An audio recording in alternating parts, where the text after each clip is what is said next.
Oras na para patayin ang babaeng galing sa putik. Ito ang mga salitang paulit-ulit na umalingaw-ngaw sa isipan ni Isabel habang pinagmamasdan niya ang dambuhalang brilyante sa kanyang daliri.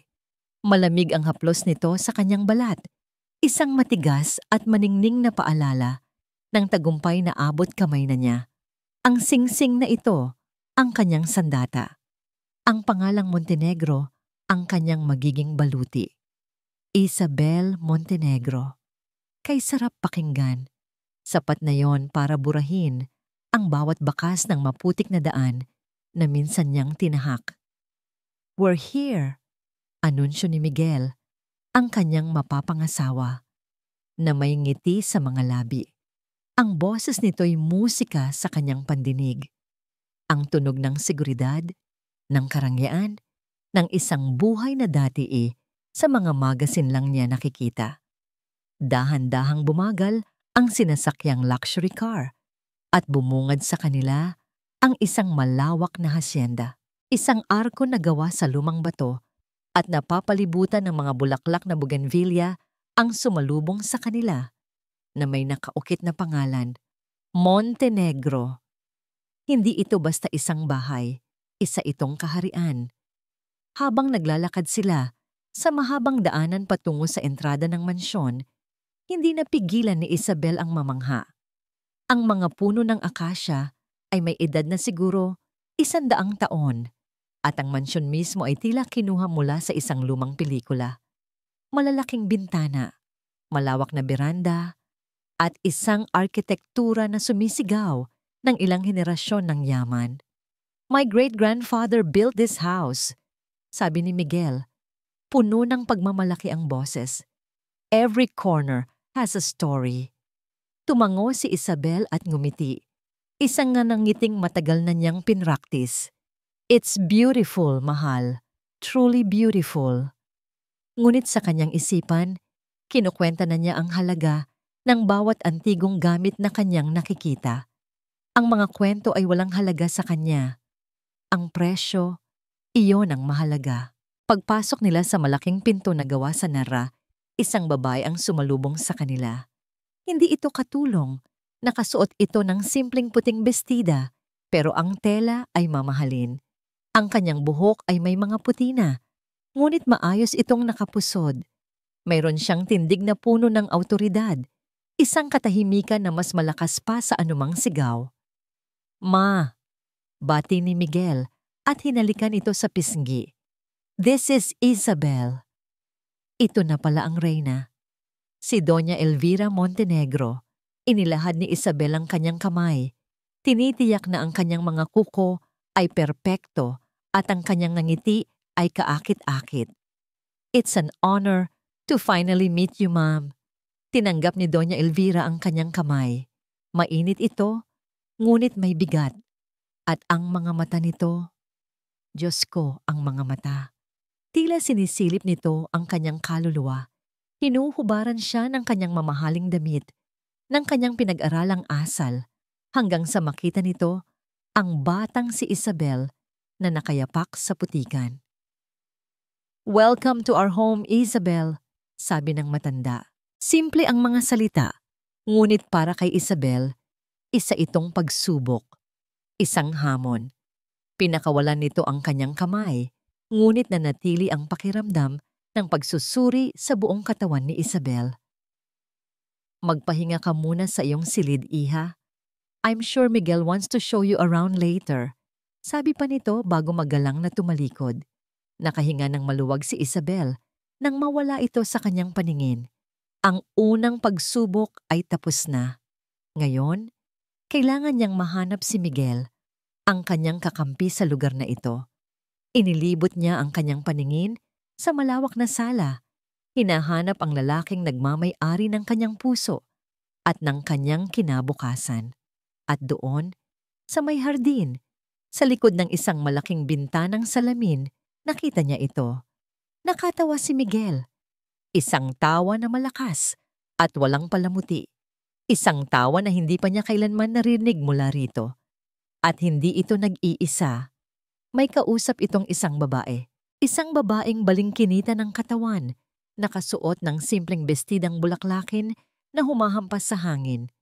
Ang mahaba nitong buhok ay malayang nililipad ng hangin at ang nangiti nito ay tila hindi kailanman nakaranas ng anumang hirap sa mundo. Magkalapit sila at ang paraan ng kanilang pag-uusap ay tila isang sayaw na matagal na nilang kabisado. At sa isang iglap, naramdaman ni Isabel ang isang pamilyar na kilabot, ang kilabot ng isang kaagaw. Sino ang babaeng yon? Iyon ang tanong na bumaon na parang tinik sa lalamunan ni Isabel. Pinanood niya ang dalawa mula sa malayo, ang halakhak ni Miguel na malayang lumalabas, ang paraan ng paghawi ng babae sa kanyang buhok. Mayroon silang sariling mundo, isang bulungan na siya lang ang hindi nakakarinig. Hindi ito selos, hindi lang. Ito ay pagkaalarma. Ang babaeng iyon ay hindi lang basta isang bisita. Siya ay bahagi ng lugar na ito. At si Isabel, sa kabila ng brilyanteng singsing sa kanyang daliri, ay isang dayuhan. Lumapit si Miguel sa kanya. Hindi pa rin nawawala ang nangiti sa mga labi. Mahal, halika. I want you to meet someone. Hinawakan nito ang kanyang kamay at dinala siya palapit sa babae. Sa malapitan, mas lalo lang nakita ni Isabel ang kinaiinisan niya. Ang babae ay may simpleng ganda, walang makapal na makeup, walang bakas ng operasyon. Ang kanyang mga mata ay nangungusap ng kabaitan, isang uri ng gandang hindi kayang bilhin. Isabel, this is Sofia, sabi ni Miguel. Sofia, this is my fiancé, Isabel. Ngumiti si Sofia at sa isang saglit ay nasilaw si Isabel. Hi Isabel, it's so nice to finally meet you.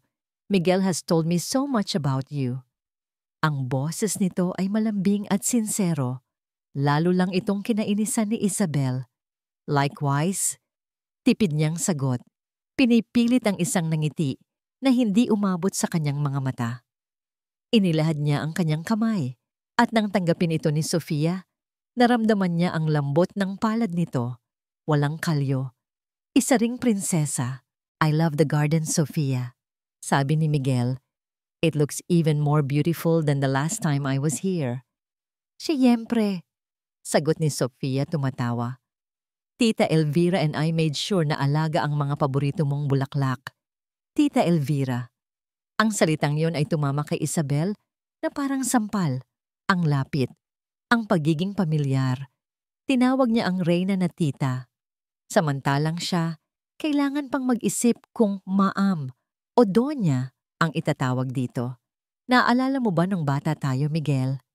Tuloy ni Sofia, ang mga matay nagniningning sa alaala. Dito tayo nagtago sa likod ng mga rosas na yan nung pinapagalitan tayo ni Tito dahil binasag natin yung paborito niyang florera. Akala natin hindi niya tayo mahahanap. Tumawa si Miguel. Oo naman. At pagkatapos, si Manang Lucia ang nagbigay sa atin ng pagkain kasi hindi tayo pinakain ni Mama ng hapunan. Para silang hangin na hindi nakikita. Ang kwentuhan nila ay isang saradong pinto na hindi niya mabuksan. Ang bawat alaala na binabanggit nila ay isang pader na lalong naglalayo sa kanya. Kailangan niyang bawiin ang kontrol. Kailangan niyang ipaalala sa kanila kung sino siya. Speaking of beautiful places, singit ni Isabel, sinisiguradong malakas at malinaw ang kanyang boses. Miguel? Mahal, you should tell Sofia about our trip to Paris. The hotel we stayed at had the most amazing view of the Eiffel Tower. And the shopping, oh, the shopping was divine.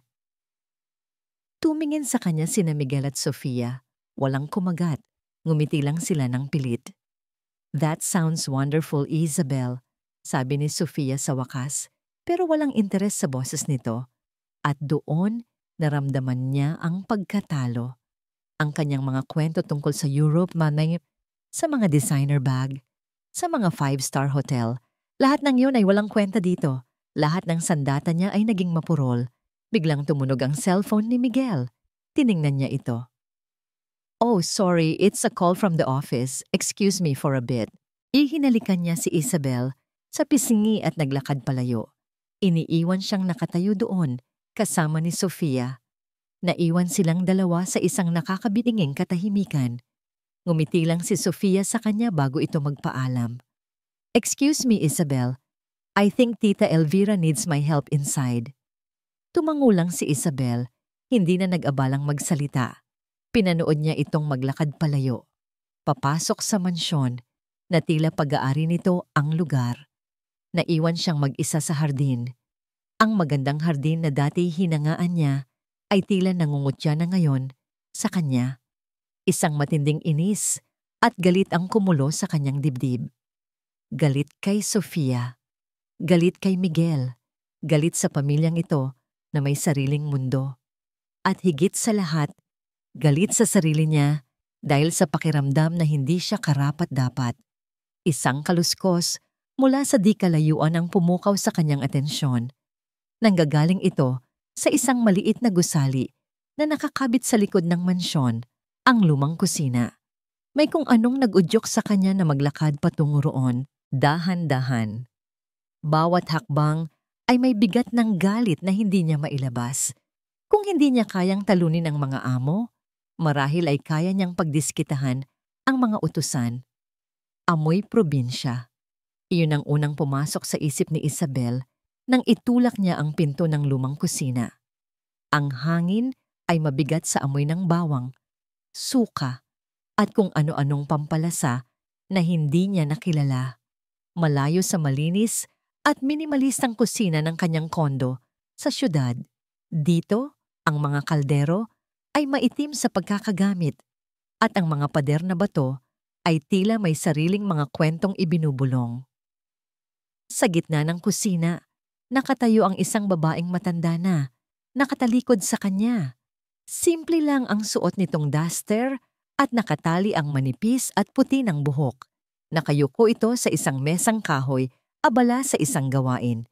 Hindi ito nag-angat ng tingin. Para kay Isabel, isa itong kawalan ng respeto. "Anong niluluto niyo para sa hapunan?" tanong ni Isabel. Ang boses niya ay matigas at walang anumang paggalang. Dahan-dahang lumingon ang matanda. Ngayon ay nakita na ni Isabel ang mukha nito. Puno ng mga guhit ng panahon, ngunit ang mga mata ay kalmado. May hawak itong isang maliit at puting mangkok na porselana na may pinong disenyo ng mga asul na bulaklak. Marahan niya itong pinupunasan ng isang malinis na tela. "Adobo po, senyora," sagot ng matanda. Ang boses ay mahina at magalang. Ang paborito ni Senyorito Miguel. Napangisi si Isabel. Adobo, gaano ka pang karaniwan? "Hanggang ngayon, ganito pa rin ang pagkain dito?" Sabi niya, hindi maitago ang pangmamaliit sa kanyang boses. Parang walang pinagbago. Sa syudad, ang mga tao ay kumakain na ng steak, ng fusion cuisine. Ito ay pagkain ng mga ordinaryong tao. Hindi kumibo ang matanda. Nagpatuloy lang ito sa marahang pagpupunas sa hawak na mangkok na para bang iyon ang pinakamahalagang bagay sa mundo. Ang katahimikan nito ay mas lalong nagpainit ng ulo ni Isabel.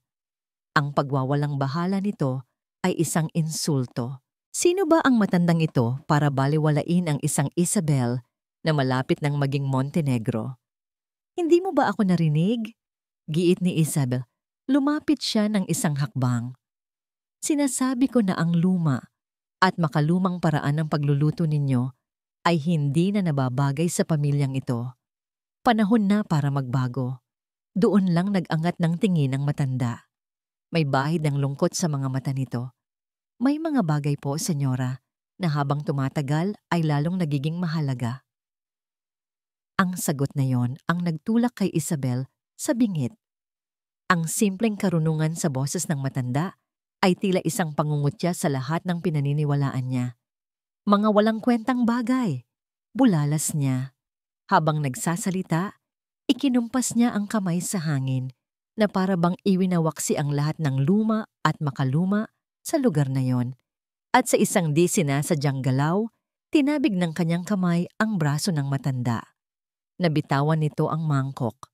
Sa isang iglap, tila huminto ang oras. Ang tanging narinig lang ay isang matinis na tunog ng nababasag na porselana na pumunit sa katahimikan ng kusina. Sa sahig na bato, Ang dating magandang mangkok ay isa ng tumpok ng mga basag na piraso. Napasinghap ang matanda at sa unang pagkakataon, nakita ni Isabel ang matinding sakit sa mga mata nito. Napaluhod ito na parang nawalan ng lakas. Ang nanginginig na mga kamay ay marahang pinulot ang bawat piras. Isang butil ng luha ang pumatak mula sa mata nito. Tumama sa isang basag na piraso ng porselana. Tiningnan lang ni Isabel ang eksena.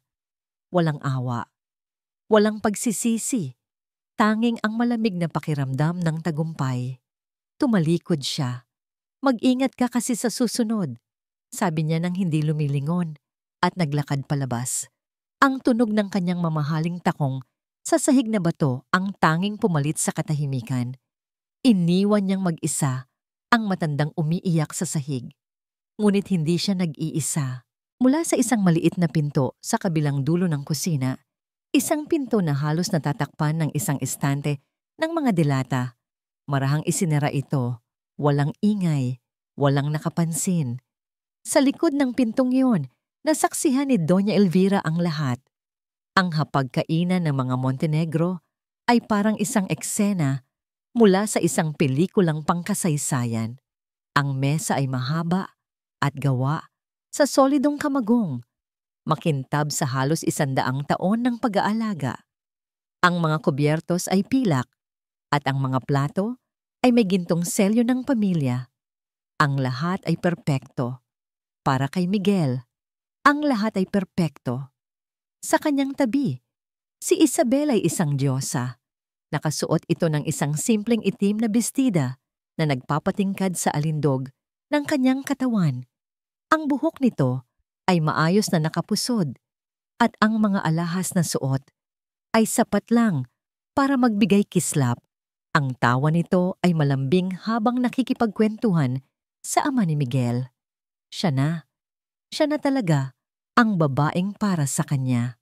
Maganda, matalino, at kayang makisabay sa kahit anong sitwasyon.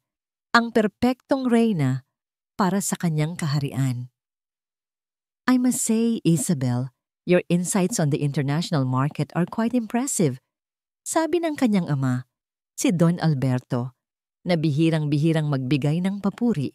Ngumiti si Isabel, isang ngiting nagpapahiwatig ng tamang timpla ng talino at pagpapakumbaba. Thank you, sir. I just try to keep myself updated. Napangiti si Miguel. Ipinagmamalaki niya si Isabel. Ipinagmamalaki niya ang babaeng malapit na niyang pakasalan. Ngunit habang lumalalim ang gabi, may isang bagay siyang napansin. Isang bagay na hindi tama. Ang kanyang ina, si Doña Elvira, ay tahimik. Hindi ito ordinaryong katahimikan.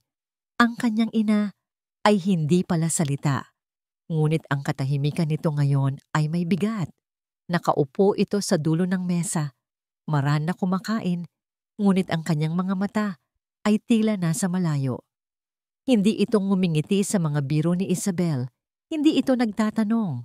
Tila isa itong estatwa sa sarili nitong hapagkainan. May isa pa siyang napansin. Wala si Manang Lucia. Si Manang Lucia ang kanang kamay ng kanyang ina, ang anino nito sa bawat sulok ng mansyon. Simula pagkabata, hindi kumpleto ang isang mahalagang hapunan kung wala si Manang Lucia na nakatayo malapit sa kusina. Tinitiyak na ang lahat ay maayos. Excuse me, sabi ni Miguel sa isang katulong na naglalagay ng tubig sa kanyang baso.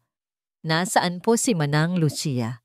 Nag-aalangang tumingin ang katulong kay Doña Elvira bago sumagot. Nagpapahinga po, senyorito. Masama daw po ang pakiramdam. Kumunot ang noo ni Miguel. Masama ang pakiramdam? Si Manang Lucia ay bihirang magkasakit.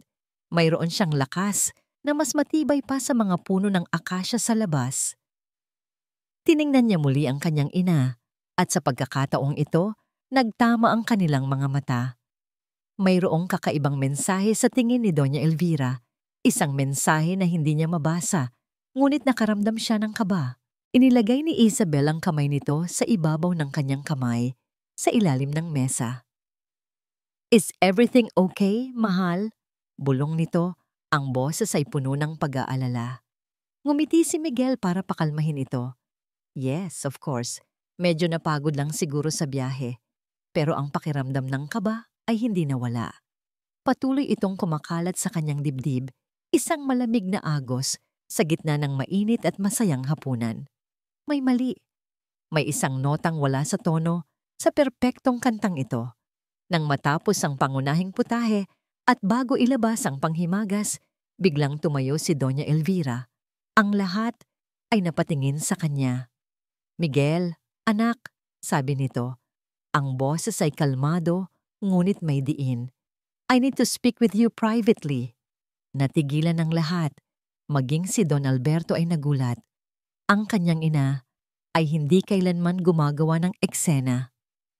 Now, Mama? Tanong ni Miguel, naguguluhan. Ngayon, tumingin si Doña Elvira kay Miguel at sa mga mata nito, nakita niya ang isang pahiwatig na hindi pwedeng ipagwalang bahala. Isang pahiwatig na mayroong hatol na kailangang ibigay. Sumunod ka sa akin, sa silid-aklatan, sabi nito. Ang boses ay pinal at hindi naghihintay ng sagot. Mayroon kang dapat malaman. Tumalikod ito at naglakad palayo. Ang kanyang tuwid na likod ay sumisimbolo ng awtoridad na hindi matitinag. Naiwan ang isang nakakabinging katahimikan sa hapagkainan na binasag lamang ng mahinang pag-aalala sa boses ni Isabel. Miguel? Anong nangyayari? Hindi alam ni Miguel ang isasagot. Ang alam niya lang, ang perpektong gabi niya ay malapit ng mabasag. Ang silid-aklatan ng mga Montenegro ay isang sagradong lugar. Ang amoy ng mga lumang libro at pinakintab na kahoy ay bumabalot sa hangin. Dito nagpupulong ang mga kalalakihan ng Montenegro para pag-usapan ng negosyo. Dito rin nagbabasa ng tahimik si Doña Elvira sa kanyang paboritong silya. Para kay Miguel, ang lugar na ito ay simbolo ng katatagan at karunungan. Ngunit ngayong gabi, ang pakiramdam ay iba. Ang hangin ay mabigat. Ang katahimikan ay nakakabingi. Nakatayo ang kanyang ina sa gitna ng silid. Sa harap ng isang malaking pader na puno ng mga libro, hindi ito nagsasalita. Nakatingin lang ito sa kanya na may ekspresyong hindi niya mabasa.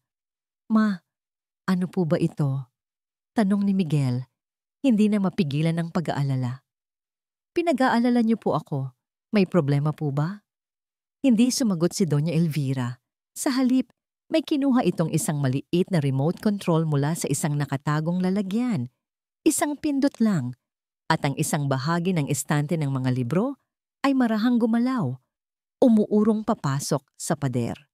Sa likod nito, lumitaw ang isang malaki at modernong flat-screen television. Napatanga si Miguel. Hindi niya alam na mayroon silang ganito sa loob ng silid-aklatan. Pinindot muli ni Doña Elvira ang remote. Bumukas ang screen. Walang tunog. Isang imahe lamang ang lumabas. Isang pamilyar na lugar na kuha mula sa isang anggulo sa itaas. Ang lumang kusina. Sa una, hindi niya naintindihan. Isa itong security camera? Para saan? Ngunit bago pa man niya maitatanong, isang pamilyar na figura ang pumasok sa wamyan.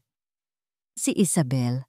Nakita niya ang pagdating nito, ang matigas na tindig, ang paraan ng pagtaas ng kilay habang nililibot ang tingin sa kusina. Pagkatapos, lumingon ang matandang babae na nakatalikod, si Manang Lucia. Napanood ni Miguel ang bawat sandali na para bang isang pelikulang suspense. Hindi niya marinig ang pinag-uusapan, ngunit hindi na kailangan. Ang bawat kilos at ekspresyon ay nagsasalita ng mas malakas kaysa sa anumang salita. Nakita niya ang pangmamaliit sa mukha ni Isabel, ang pagngisi nito habang may sinasabi. Ang pagwawalang bahala sa mukha ni Manang Lucia na dahan-dahang napalitan ng sakit. Pinanood niya kung paano naging mas agresibo si Isabel. Ang paraan ng paglapit nito, ang marahas na pagkumpas ng kamay, at pagkatapos, ang pagkatabig. Isang malinaw, hindi mapagkakailanlang paggalaw. Hindi ito aksidente. May intensyon. Huminto ang paghinga ni Miguel. Napanood niya ang pagbagsak ng mangkok sa sahig. Napanood niya itong maging 1,000 piraso sa isang tahimik na pagsabog. Napanood niya ang pagbagsak ng mga balikat ni Manang Lucia. Ang pagluhod nito, ang marang pagpulot sa mga basag na alaala. At napanood niya ang pinakamasakit sa lahat, ang pagtalikod ni Isabel. Walang pag-aalala, walang pagsisisi, isang malamig at walang malasakit na pagtalikod. Nag-itim ang screen, tapos na ang video. Sa itim na salamin ng telebisyon, ang tanging nakita na lang ni Miguel ay ang refleksyon ng sarili niyang mukha. Isang maskara ng pagkabigla at hindi paniniwala. Ang babaeng pinangarap niyang makasama habang buhay. Ang babaeng ipinagtanggol niya sa mga alinlangan ng kanyang ina. Ang babaeng inakala niyang perpekto ay isang halimaw. Dahan-dahan siyang lumingon sa kanyang ina. Si Doña Elvira ay nakatayo pa rin doon, kalmado. Ang kanyang muka ay isang blangkong pahina. Ngunit ang kanyang mga mata ay puno ng lahat ng katanungan at lahat ng kasagutan. Sa wakas, nagsalita ito. Ang boses ay mahinahon, ngunit tumatagos sa kaluluwa. Ngayon, naiintindihan mo na ba? Walang salitang lumabas sa bibig ni Miguel. Ang tanong ng kanyang ina ay umalingaw-ngaw sa loob ng silid, sa loob ng kanyang isipan, hanggang sa ito na lang ang tanging naririnig niya. Naiintindihan mo na ba? Oo. Ngayon, naiintindihan na niya. Ang lahat ng maliliit na bagay na pinili niyang huwag pansinin ay biglang nagkaroon ng katuturan. Ang paraan ng pakikipag-usap ni Isabel sa mga waiter, ang bahagyang pag-irap nito kapag may nakikitang luma. Ang mga komento nito tungkol sa simpleng buhay sa probinsya na sinasabi niya nang may halong pangungutya. Inakala niya na yun ay ambisyon, kumpiyansa sa sarili, isang malakas na personalidad. Nagkamali siya. Iyon pala ay kayabangan, kabastusan, isang pusong walang puwang para sa anumang bagay na hindi kumikinang. Ang imahe ni Isabel na tumatawa sa Paris na nakasuot ng mamahaling damit ay biglang napalitan sa kanyang isipan ng imahe nito sa kusina. Isang malupit na reyna na nagpaparusa sa isang tapat na alipin. Ang pag-ibig na naramdaman niya kanina lang sa hapagkainan ay unti-unting namatay. Napalitan ito ng isang bagay na malamig at mabigat, parang isang blok ng yelo sa kanyang dibdib, isang matinding galit, isang malalim na pagsisisi. Kumusta? Kumusta po si Manang Lucia? Iyon ang unang mga salitang nagawa niyang bigkasin. Ang boses niya'y garalgal. Lumapit si Doña Elvira sa kanya. Umiiyak siya sa kanyang silid. Ang mangkok na yon, Miguel. Huminto ang matanda, tila naghahanap ng lakas. Iyon ang huling regalo sa kanya ng yumaong asawa niya bago ito pumunta sa Saudi. Higit pa sa isang lumang gamit, iyon ay isang alaala. Ang bawat salita ay parang isang suntok sa sikmura ni Miguel. Ang kalupitan ni Isabel ay mas malalim pa sa kanyang inakala. Hindi lang isang gamit ang sinira nito. Sumira ito ng puso. Nag-flashback sa kanyang isipan ang mga alaala ng kabataan. Si Manang Lucia na nag-aalaga sa kanya kapag may sakit siya. Na palihim, na nagbibigay sa kanya ng matamis kahit bawal. Na nagpapatulog sa kanya gamit ang mga lumang kwentong bayan. Ang babaeng yon ay hindi lang isang kasambahay. Pamilya siya. Bigla, ang lahat ng pag-ibig at paghanga niya para kay Isabel ay naging abo. Kinuyom niya ang kanyang mga kamao sa kanyang tagiliran. Ang mga ugat sa kanyang braso ay lumitaw. Ang malambot at mapagmahal na tingin sa kanyang mga mata ay nawala. Napalitan ng isang matigas at determinadong ekspresyon. Hindi na siya ang lalaking bulag sa pag-ibig. Siya na ngayon ang anak ng kanyang ina. Ang tagapagtanggol ng pamilyang Montenegro. Tumingin siya kay Doña Elvira, isang bagong determinasyon ang nagniningning sa kanyang mga mata. Alam ko na po ang dapat kong gawin. Naglakad siya patungo sa pinto ng silid-aklatan. Walang pag-aalinlangan. Bawat hakbang niya sa makintab na sahig na kahoy ay mabigat at may katiyakan. Ang paghuhukom ay magsisimula na. Pagbukas ng pinto ng silid-aklatan, ang unang nakita ni Isabel ay ang mukha ni Miguel. Nawala na ang ngiti, nawala na ang pagmamahal. Ang tanging naroon ay isang malamig na maskara na hindi pa niya kailanman nakita. Isang kilabot ang gumapang sa kanyang likuran. "Miguel? Mahal, anong problema?" Tanong niya. Sinusubukang panatilihing kalmado ang kanyang boses, kahit na ang puso niya ay nagsimula nang tumibok ng mabilis. Naglakad si Miguel pabalik sa hapagkainan at sumunod sa likuran niya si Doña Elvira. Umupo si Miguel sa kanyang upuan. Hindi ito tumingin kay Isabel, tumingin ito sa lahat. Paumanhin sa pagkaantala. Sabi niya, ang boses ay formal at walang emosyon. "Mayroon lang kaming kailangang linawin." Tumingin siya kay Isabel. Ang mga mata niya ay kasing talim ng kutsilyo. "Isabel," simula niya, "kumusta ang pag-uusap ninyo ni Manang Lucia sa kusina kanina?" Ang dugo ni Isabel ay tila naging yelo. Paano? Paano niya nalaman? Hindi ko alam ang sinasabi mo." Sagot niya. Ang kanyang boses ay bahagyang nanginginig. Sinubukan niyang tumawa, isang pekeng tawa na walang umabot sa kanyang mga mata. "Sinong Lucia? Hindi ko yata siya nakilala." Isang maliit at mapait na ngiti ang sumilay sa labi ni Miguel. "Talaga ba? Ang babaeng nag-alaga sa akin simula pagkabata. Hindi mo nakilala?" Sa sandaling iyon, bumukas ang pinto ng kusina. Pumasok si Manang Lucia. Inaalalayan ni Sofia. Ang mga mata ng matanda ay namumugto pa rin at sa kanyang mga kamay ay may dala siyang isang maliit na dustpan na naglalaman ng mga basag na piraso ng porselana.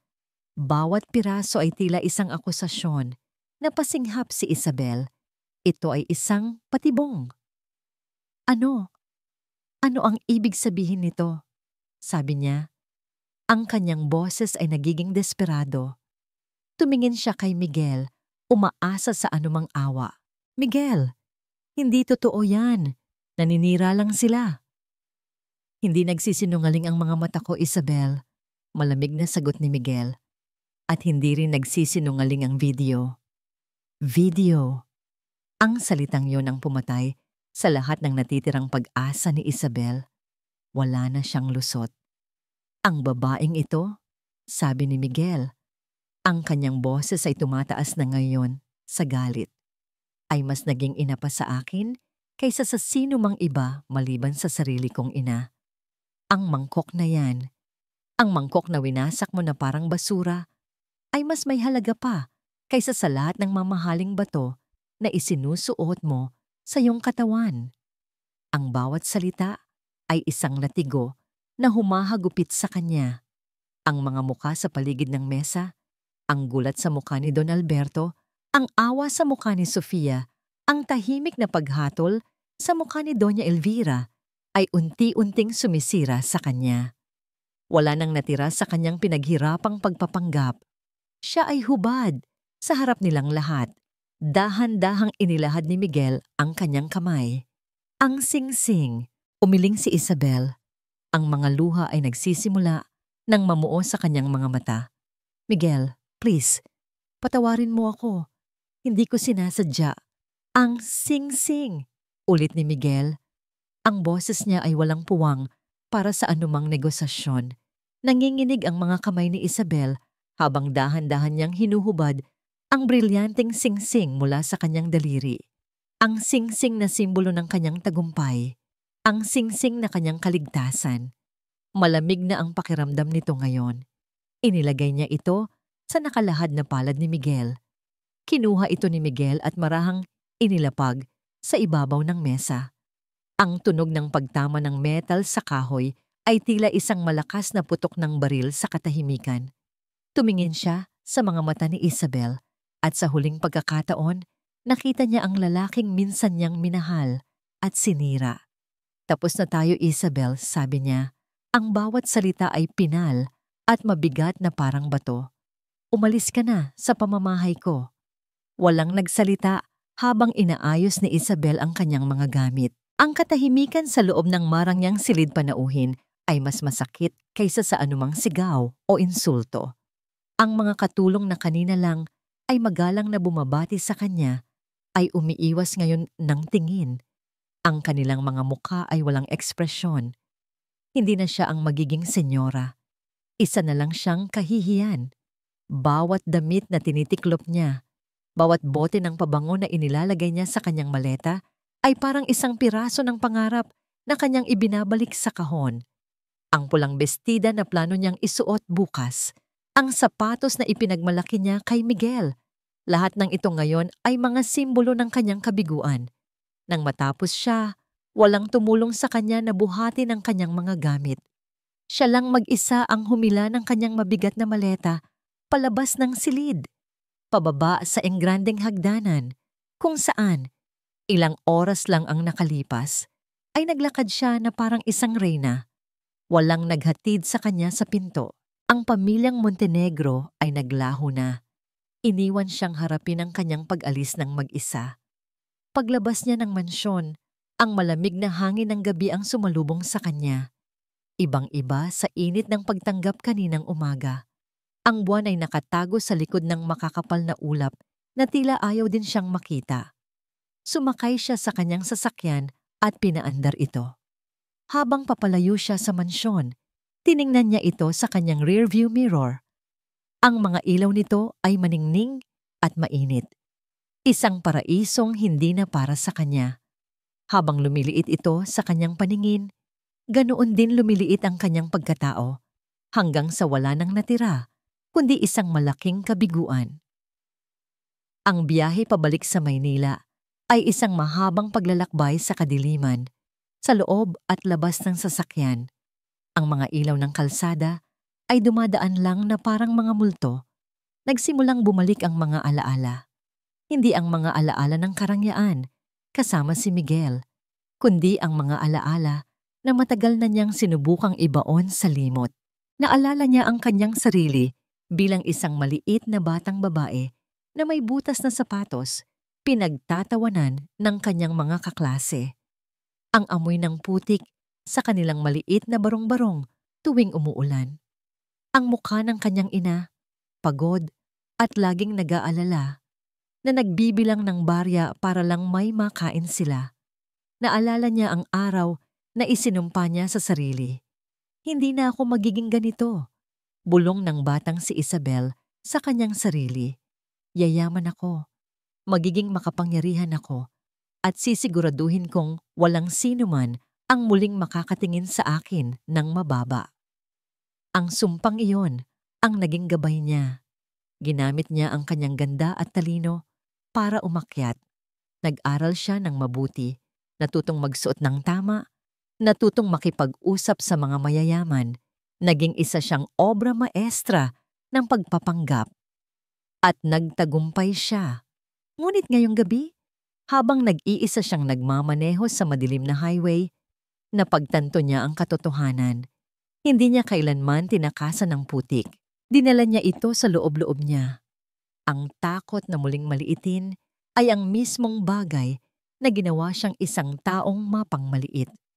Pagdating niya sa kanyang condo unit sa isang mamahaling gusali sa syudad, ang karangyaan nito ay tila nangungutya sa kanya. Inihagis niya ang kanyang bag sa sahig. Ang tunog ay umaling-awngaw sa katahimikan. Napaharap siya sa isang malaking salamin sa dingding. Nakita niya ang kanyang refleksyon, ang perpektong makeup na bahagya ng kumalat. Dahil sa mga luhang hindi niya pinatulo, ang mamahaling damit na gusot na ngayon, ang mukha ng isang babaeng nakamit ang lahat, para lang mawala ito sa isang iglap. At doon, sa gitna ng kanyang maganda, ngunit walang lamang tahanan, napaluhod siya. Ang mga luhang kanina pa niya pinipigilan ay bumuhos na parang isang sirang dam. Umiyak siya. Hindi para sa nawalang yaman o sa nawalang kasintahan. Umiyak siya para sa batang babae na may butas na sapatos, na sa sobrang pagnanais na takasan ng kahirapan, ay naligaw ng landas at nawala ang kanyang kaluluwa. Ang umaga sa Montenegro Hacienda ay dumating na may dalang kakaibang uri ng liwanag. Hindi masigla tulad ng dati, ngunit may bahid ng kapayapaan. Ang bigat na bumalot sa silid-aklatan kagabi ay hindi na naramdaman. Napalitan ito ng isang tahimik na pagtanggap sa katotohanan. Si Miguel ang unang gumising. Hindi siya dumiretso sa kanyang opisina o sa kanyang silid. Diretso siya sa maliit na silid sa tabi ng kusina kung saan si Manang Lucia ay nagpapahinga.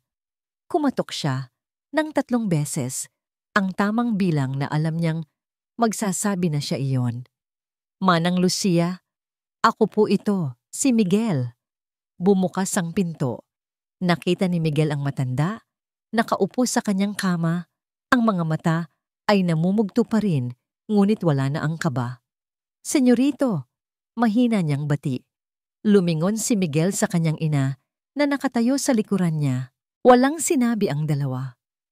Sa halip, lumapit si Miguel at niyakap ang matanda. Isang yakap na mas mahigpit kaysa sa lahat ng yakap na naibigay niya kay Isabel. Patawad po, Manang, bulong niya sa buhok ng matanda. Patawad po na hindi ko nakita ng maaga. Hindi ko po kayo naprotektahan. Huwag ka nang mag-alala, anak. Sagot ni Lucia, hinaplos ang likod ni Miguel. Nandoon ang Diyos at nandoon din ang inyong ina. Ang mahalaga, nakita mo ang totoo. Pagkatapos ng ilang sandali, pumasok si Doña Elvira. Lucia, gusto mo bang magkape? Ako ang gagawa ngayon. Tumango ang matanda. Isang malaking nangiti ang pumalit sa kanyang mga labi. Nang makalabas sila, nagkausap si Miguel at ang kanyang ina sa terasa. Salamat, Ma. Tapat na sabi ni Miguel. Kung hindi niyo po ipinakita sa akin iyon, baka nagpakasal pa ako sa isang multo. Ang tungkulin ng isang ina ay protektahan ang kanyang anak, Miguel. Pero ang tungkulin mo bilang isang lalaki ay matutunan mong magtiwala sa iyong sariling paghatol at huwag hayaang dayain ka ng kinang. Tumango si Miguel. Hindi na po mauulit. Ngayon, naiintindihan ko na ang ibig niyong sabihin noon. Ang paggalang, ang katapatan, iyon ang totoong kayamanan. Maya-maya pa, lumabas si Sofia. Bit-bit ang isang tray na may tsa. Hindi siya nakialam sa usapan ng mag-ina, ngunit ang kanyang presensya ay nagdala ng init. Lumapit siya kina Miguel. Miguel, I already called the necessary people to help Manang Lucia fix the kitchen a bit. Hindi naman namin papalitan ng bato, pero kailangan maging maayos ulit. Salamat, Sofia, sabi ni Miguel. At ngayon, ang kanyang nangiti ay tunay na umaabot sa kanyang mga mata. Nakikita niya si Sofia hindi bilang isang katunggali, kundi bilang isang kaibigan na tunay na nagmamalasakit. Wala iyon, sagot ni Sofia. Para sa inyo, ginawa ko. Sa sandaling iyon, naramdaman ni Miguel ang isang bagay na matagal nang nawawala, ang ginhawa ng isang tunay na koneksyon. Hindi ito ang kaba ng pagmamadali na naramdaman niya kay Isabel, kundi ang matatag na kapayapaan na dulot ng pagiging totoo sa harap ng tao. Habang nakatingin sila sa malawak na hardin, isang hardin na ngayon ay hindi na niya tinitingnan bilang isang lugar na dapat ipakita sa fiancé, kundi bilang tahanan, naramdaman ni Miguel na nagsisimula na siyang gumaling. Ang pag-ibig na kailangan niya ay hindi ang nakasisilaw, kundi ang nagbibigay liwanag. Lumipas ang ilang buwan. Ang hacienda ng mga Montenegro ay muling nagkaroon ng sigla, hindi na nababalutan ng anino ng isang masamang karanasan. Si Miguel na ngayon ay mas matalino at mas matatag, ay mas naging aktibo sa pagpapatakbo ng mga negosyo ng pamilya. Ang kanyang mga desisyon ay hindi na lamang batay sa kita, kundi sa epekto nito sa mga tao at sa pamana ng kanilang pamilya. Isang mainit na hapon, si Miguel at Sofia ay abala sa isang proyekto ng pagtatanim ng mga puno sa isang bahagi ng hacienda. Hindi ito pagganap ng Montenegro Corporation, kundi isang inisyatiba ng kanilang komunidad.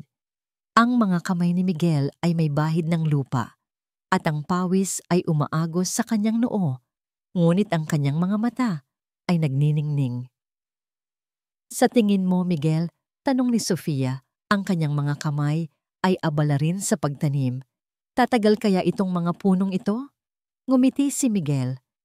Tatagal ito, Sofia, dahil itinatayo natin ito ng may pagmamahal at pag-aalaga. Hindi ito itinatanim para lang may maipakita. Itinatamin natin ito para sa kinabukasan. Si Sofia, na dati isang anino lang sa buhay ni Isabel, ay naging isang mahalagang bahagi ng buhay ni Miguel. Ang kanilang relasyon ay hindi nagsimula sa isang biglaang pag-ibig, kundi sa paggalang, pagtitiwala, at sa pagmamahal sa mga bagay na tunay na mahalaga. Hindi na kailangan ng mga mamahaling hapunan o biyahe sa ibang bansa para sila maging masaya. Ang simpleng pagtatanim ng puno, ang pag-inom ng kape sa umaga, ang tawanan sa mga lumang kwento, iyon ang nagbibigay sa kanila ng tunay na kaligayahan. Sa malayo, sa kabila ng magkabilang mundo, si Isabel ay nagtatayo rin ng sarili niyang bagong simula. Matapos ang insidente sa hacienda, ipinagbenta niya ang kanyang mamahaling kondo at ang lahat ng kanyang mga alahas. Hindi na niya ito nakita bilang simbolo ng tagumpay, kundi bilang mga tanikala na bumihag sa kanya. Bumalik siya sa barong-barong kung saan siya lumaki. Hindi para manirahan doon, kundi para harapin ang kanyang nakaraan. Nagboluntaryo siya sa isang lokal na charity na tumutulong sa mga batang mahihirap. Isang araw, habang naglalakad siya sa makitid na eskinita, nakita niya ang isang maliit na batang babae na umiiyak, pinagtatawanan ng kanyang mga kalaro dahil sa kanyang punit na damit. Ang eksena ay isang eksaktong replay ng kanyang sariling kabataan. Ngunit sa pagkakataong ito, iba ang naging reaksyon ni Isabel. Hindi niya ito nilayuan. Hindi siya nagwalang bahala. Lumapit siya sa bata, dahan-dahang lumuhod. "Kumusta ka, iha?" tanong niya. Ang kanyang boses ay malambing at walang paghatol. Tumingin sa kanya ang bata. Ang mga mata nito ay puno ng takot. "Huwag kang mag-alala," sabi ni Isabel, at dahan-dahan niyang inabot ang isang maliit na candy mula sa kanyang bulsa. "Maganda ka at may halaga ka. Huwag mong hayaang sabihin ng iba ang kabaliktaran." Umupo si Isabel sa isang lumang bangko sa tabi ng kalsada. Tinitingnan ang paglubog ng araw. Wala na siyang suot na mamahaling damit. Wala na siyang alahas. Ang kanyang mga kamay ay hindi na gaanong pino. Ngunit ang kanyang puso ay naging mas magaan. Ang kanyang paglalakbay ay malayo pa sa tapos. Hindi ito isang perpektong happy ending na punong-puno ng material na yaman. Ngunit ito ay isang simula. Isang simula ng paghahanap ng tunay na yaman, ang yaman ng kapakumbabaan, paggalang at pag-ibig sa kapwa. Ang tunay na yaman na hindi kayang sirain ng sinuman.